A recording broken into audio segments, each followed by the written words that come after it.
நம்ம யூஸ் பண்ற ஏடிஎம் கார்டுல 1 லட்சத்துல இருந்து 10 லட்சம் வரைக்கும் ஒளிஞ்சிருக்கு. இது எந்தெந்த மாதிரியான சிச்சுவேஷன்ல இருந்து பேங்க் கிட்ட இருந்து நம்ம வாங்கிக்க முடியும்? இதுக்கு நம்ம பேங்க் கிட்ட எந்த அமௌண்ட்டும் கட்ட தேவை கிடையாது. அது எப்படின்னு யோசிக்கிறீங்களா? இது எல்லாத்தையுமே ஒவ்வொன்னா பார்க்கலாம் வாங்க. நம்ம எல்லாருமே இது 3ல இருந்து ஏதாவது ஒரு ஏடிஎம் கார்டு தான் யூஸ் பண்ணிட்டு இருப்போம். அதாவது ருபேவா இருக்கலாம், இல்ல விசாவா இருக்கலாம், இல்ல மாஸ்டர் கார்டா இருக்கலாம். இதுல என்ன விஷயம்னு கேக்குறீங்களா? இதுலதான் விஷயமே இருக்கு. இந்த கார்டை பொறுத்து, அப்புறம் நம்ம வச்சிருக்க அக்கௌண்ட் டைப், நம்ம எந்த மாதிரி பேங்க்ல வந்து அக்கௌண்ட் வச்சிருக்கோம், இது எல்லாத்தையும் பொறுத்து தான் நமக்கு 1 லட்சம் கிடைக்குமா இல்ல 10 லட்சம் கிடைக்குமா அப்படின்றத பேங்க் சைட்ல இருந்து டிசைட் பண்ணுவாங்க. நீங்க ருபே கார்டு வச்சிருக்கீங்க, அது வந்து நார்மலான ஸ்டாண்டர்ட் கார்டு தான் அப்படின்னா அதுக்கு 1 லட்சம். அதுவே நீங்க ருபேல வந்துட்டு பிளாட்டினம்னு இருக்கு, இதுல பிளாட்டினம், கோல்டு அந்த மாதிரிலாம் கேட்டகரிஸ் இருக்கு, அது வச்சிருக்கீங்கன்னா 2 லட்சம் வரைக்கும் கிடைக்கும்.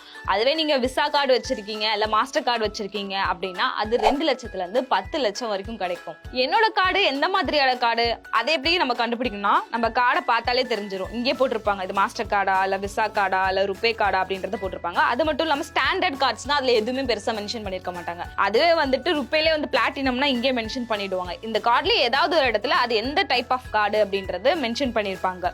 அதுவே நீங்க ருபேல வச்சிருக்கீங்கன்னா இது டொமஸ்டிக் கார்டுன்னு சொல்லுவாங்க. ருபே வந்து நம்ம இந்தியாக்குள்ள யூஸ் பண்ணிக்கிற கார்டு, அதனால அது டொமஸ்டிக் கார்டுன்னு சொல்லுவாங்க. அதுவே நீங்க மாஸ்டர் கார்டு யூஸ் பண்றீங்க இல்ல விசா கார்டு யூஸ் பண்றீங்க அப்படின்னா இது குளோபலா, அதாவது இன்டர்நேஷனலா நீங்க எங்க போனாலும் இது ஏடிஎம் கார்டை யூஸ் பண்ணிக்கலாம். இதுதான் இதுக்குள்ள இருக்க டிஃபரன்ஸ். இதுல காமனா 5 டைப்பான சிச்சுவேஷன் இருக்கு. அந்த சிச்சுவேஷன்ல நம்ம பேங்க் கிட்ட இருந்து, அதாவது இதை வந்து டெபிட் கார்டு இன்சூரன்ஸ்னு சொல்லுவாங்க, இதை வந்து நம்ம பேங்க் கிட்ட இருந்து வாங்கிக்கலாம். இந்த ஏடிஎம் கார்டு யூஸ் பண்ணி நம்ம எப்படி பேங்க் கிட்ட இருந்து நமக்கான பணத்தை வாங்கலாம் அப்படின்றத நம்ம பார்க்கலாம். முதல் சிச்சுவேஷன் என்னன்னா, நம்ம பேங்க்ல இருந்து நமக்கு தெரியாம பணம் போனுச்சுன்னா நீங்க கவலையே இனிமே பட வேணாம். அதுக்கான ஒரு ஆப்ஷன் தான் இந்த ஃப்ராட் ப்ரொடெக்ஷன் ஆப்ஷன் சொல்றாங்க.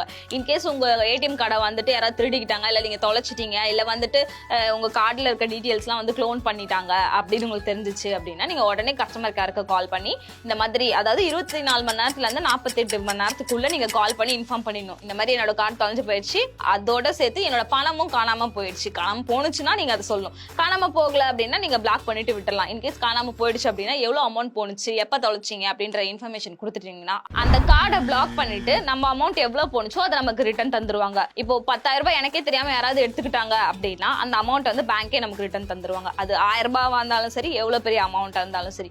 சரி, காணாம போன பணத்தை அப்படியே ரிட்டர்ன் தந்துருவாங்களா அப்படின்னு கேட்டா அது நமக்கு ஷுவரா சொல்ல முடியாது. ஏன்னா நம்ம எந்த மாதிரியான அக்கௌண்ட் யூஸ் பண்ணிட்டு இருக்கோம், ஏடிஎம் கார்டு என்ன யூஸ் பண்ணிட்டு இருக்கோம், அது மாதிரி பேங்க் சைட்ல இருந்து நிறைய பாலிசிஸ் இருக்கும். அது எப்படி அப்படின்றத பொறுத்து தான் அவங்க அமௌண்ட்டை ரிட்டர்ன் தருவாங்க. ஏடிஎம் கார்டு யூஸ் பண்ணாதவங்களுக்கு பிரச்சனையே கிடையாது. ஆனா ஏடிஎம் கார்டை வந்து யூஸ் பண்றீங்க, உங்க பேங்க்ல வந்து நிறைய பணம் வச்சிருக்கீங்க, உங்களுக்கு இந்த ஏடிஎம் கார்டு ரொம்பவே முக்கியம் அப்படின்னா இந்த ஃப்ராட் ப்ரொடெக்ஷன் அப்படின்றத வந்து நீங்க ஆக்டிவேட் பண்ணி வைக்கிறது தான் ரொம்ப நல்லது. ஏன்னா சைபர் கிரைம்ஸ் வந்து நிறையவே நடக்குது, நிறைய ஸ்கேம்ஸ் நடக்குது, நம்ம கேள்விப்பட்டுட்டே தான் இருக்கோம். சோ பெட்டர் வந்துட்டு இப்பவே கால் பண்ணி உங்க பேங்க் கிட்ட கேளுங்க, இந்த ஃப்ராட் ப்ரொடெக்ஷன் ஆப்ஷனை வந்து எனேபிள் பண்ணி வைங்க.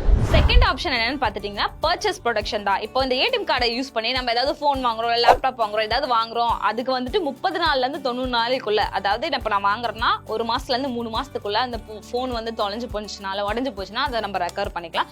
அதுக்கு தான் இந்த ஆப்ஷன் கொடுத்திருக்காங்க. தேர்ட் ஆப்ஷன் என்னன்னு பாத்துட்டீங்கன்னா, இப்போ நீங்க வண்டியில போறீங்க, ஆக்சிடென்ட்டா ஏதாவது டிசேபிலிட்டி வந்துருச்சு, அதாவது ஒரு கையோ காலோ அது செயலில் இழந்துருச்சு அப்படின்னா அதுக்கு வந்து நம்ம யூஸ் பண்ற கார்டை பொறுத்து அவங்க 1 லட்ச ரூபாயில இருந்து 10 லட்ச ரூபாய் வரைக்கும் தருவாங்க. இப்போ இந்த ஏடிஎம் கார்டை யூஸ் பண்ணி நீங்க ஏதாவது ஏர் டிக்கெட் புக் பண்றீங்க அப்படின்னா அதுல நிறைய பெனிஃபிட் இருக்கு. இதுல முதல் விஷயம் என்னன்னு பாத்துட்டீங்கன்னா, நம்ம நிறைய பேர் வந்து லக்கேஜ் தொலைக்கிறதுக்கான சான்சஸ் இருக்கு. அப்படி உங்க லக்கேஜ் தொலைஞ்சு போச்சு அப்படின்னா அதோட வேல்யூ என்ன அப்படின்னு பார்த்து நம்ம ரெக்கவர் பண்ணிக்கலாம். நீங்க ஃபிளைட்ல போகும்போது உங்களுக்கு ஏதாவது மெடிக்கல் எமர்ஜென்சி வருது, அதுக்கு ஏதாவது அவங்க சப்போர்ட் பண்றாங்க, அதனால காசு செலவாகுதுன்னா அதையும் நீங்க இது யூஸ் பண்ணி ரெக்கவர் பண்ணிக்கலாம். ஃபிளைட் டிலே ஆகுறது நமக்கு ரொம்பவே கடுப்பான விஷயம், ஆனா அதுலயும் நமக்கு பெனிஃபிட் இருக்கு. இப்போ 9 மணிக்கு வர வேண்டிய ஃபிளைட் வந்து ஒரு 4 மணி நேரம் கழிச்சு வந்தா ஓகே. ஆனா அது 4 மணி நேரத்துக்கு மேல 6 மணி நேரமா ஆகுது, இல்ல வந்து 9 மணி நேரமா அது வந்து தள்ளி வருது, ரொம்ப டிலே ஆகி வருதுன்னா அதுக்கான அமௌண்ட் வந்து நம்ம கிளைம் பண்ணிக்க முடியும். ஆனா இதுக்கு சில ப்ரூஃப்ஸ் எல்லாம் வந்து பேங்க் சைட்ல இருந்து கேட்பாங்க. என்னன்னா நீங்க புக் பண்ண டிக்கெட் கேட்பாங்க. அது மட்டும் இல்லாம அந்த ஏர்லைன்ல இருந்து நம்மளுக்கு ஒரு மெயில் வரும், இந்த மாதிரி இந்த ரீசன்னால தான் இவ்வளவு மணி நேரம் லேட்டா வந்திருக்கு, சாரி அப்படின்னு கேட்டு ஒரு மெயில் போடுவாங்க. அந்த மெயிலோட காப்பி இதெல்லாம் நீங்க ஹேண்ட் ஓவர் பண்ணிட்டீங்க பேங்க் கிட்ட அப்படின்னா அதுக்கான அமௌண்ட்டை நம்ம ரிட்டர்ன் வாங்கிக்கலாம். இதுவுமே வந்துட்டு நம்ம எவ்வளவு டிக்கெட் பர்ச்சேஸ் பண்ணோம்,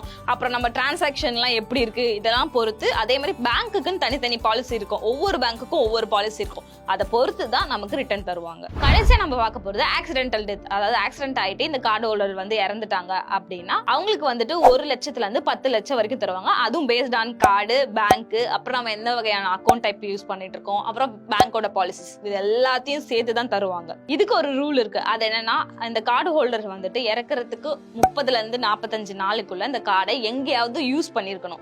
நம்ம வந்து ஏடிஎம் கார்டு வாங்கி வச்சிருக்கோம், நான் யூஸே பண்றது கிடையாது, எனக்கு வெறும் ஜிபே தான் அப்படின்னு நீங்க சொன்னீங்க அப்படின்னா இது வந்து யூஸ்ஃபுல்லே கிடையாது. உங்ககிட்ட ஏடிஎம் கார்டு இருக்குன்னா ஒரு மாசத்துக்கு ஒரு வாட்டியோ 2 வாட்டியோ இல்ல நமக்குன்னு ஒவ்வொரு கார்டுக்கும் டிரான்சாக்ஷன் லிமிட் இருக்குல்ல, அந்த லிமிட் வரைக்கும் யூஸ் பண்ணுங்க. யூஸ் பண்ணாதான் இந்த மாதிரி நமக்கு ஆப்ஷன்ஸ்லாம் இருக்குன்னு தெரிய வந்துச்சு நம்ம யூஸ் பண்ணிக்க முடியும். ஏன்னா இதுல என்ன ஒரு ரூல் இருக்குன்னா, இந்த ஏடிஎம் கார்டை நீங்க எங்கேயாவது யூஸ் பண்ணீங்கன்னா தான் இப்ப நான் சொன்ன எல்லா ஆப்ஷனுமே வந்து ஆக்டிவேட் ஆகும். இது ஆக்டிவேட் பண்றதுக்கு ஒரே வழி இந்த கார்டை யூஸ் பண்றது தான். நம்ம வாங்கி வெறும் பர்ஸ்ல மட்டும் வச்சிருக்கோம், யூஸே பண்றது கிடையாது அப்படின்னா நான் சொன்ன எந்த ஆப்ஷனுமே உங்களுக்கு யூஸ் ஆகவே ஆகாது. ஃபைனலி எல்லாரும் யோசிப்பாங்க, நான் தான் ஏதோ இன்சூரன்ஸ் எல்லாம் போட்டு வச்சிருக்கேன், அப்புறம் எதுக்கு இந்த டெபிட் கார்டு அதாவது ஏடிஎம் கார்டு இன்சூரன்ஸ் நீங்க கேட்கலாம். ஆல்ரெடி நீங்க வேற ஏதாவது இன்சூரன்ஸ் போட்டு வச்சிருந்தாலும் சரி, இந்த டெபிட் கார்டு இன்சூரன்ஸையும் உங்களால கிளைம் பண்ணிக்க முடியும். இதனால அதுக்கு எந்த பாதிப்பும் வராது, அதே மாதிரி அதனால உங்களுக்கு இதுல எந்த பாதிப்பும் வராது.